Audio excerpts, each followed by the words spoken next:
UK and France are ready to deploy troops to Ukraine if a peace deal is signed. Trilateral declaration of intent was also signed after Coalition of the Willing summit in Paris with a plan to establish military hubs. Here's more. France and Britain signed a declaration of intent on the future deployment of multinational forces in Ukraine if a peace deal is made with Russia at a summit in Paris of the Coalition of the Willing of mainly European nations. Unlike previous coalition meetings, the summit was also attended by US envoys Steve Witkoff and Jared Kushner, President Donald Trump's son-in-law. Witkoff said after the summit that Trump strongly stands behind security protocols. We think we're largely finished with security protocols, which are important so that the people of Ukraine know that when this ends, it ends forever. But we also think, critically, that we are very, very close to finishing up as robust a prosperity agreement as any country has ever seen coming out of conflicts like this. The agreement covers troop numbers as well as training provision and the necessary resources to help Ukraine return to peace and support the regeneration of its own forces.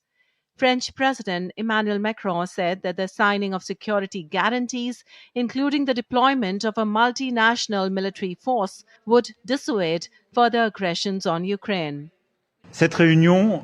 This meeting today has had significant progress, which is reflected by the Paris Declaration for robust security guarantees for a solid and lasting peace. This declaration of the Coalition of the Willing recognizes, for the first time, an operational convergence among 35 countries that comprise the Coalition of the Willing, Ukraine, and the United States of America to build robust security guarantees.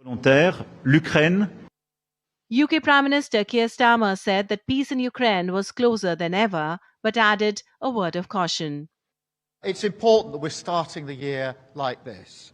European and American allies, side by side with President Zelensky, standing for peace. And we are closer to that goal than ever. But of course, the hardest yards are still ahead.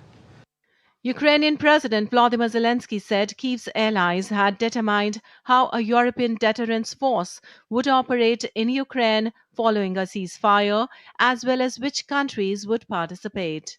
The details have been worked out in the system of other documents. It has been determined which countries are ready to take the lead in the elements, guaranteeing security on the ground, in the sky, at sea, in restoration. It has been determined which forces are needed.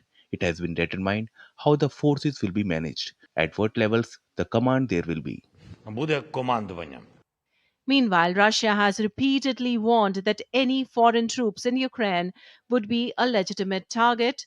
Russian President Putin has repeatedly warned that Ukrainian troops must withdraw from all of Ukraine's eastern Donbas region. Anamika Pandey's report, DD India.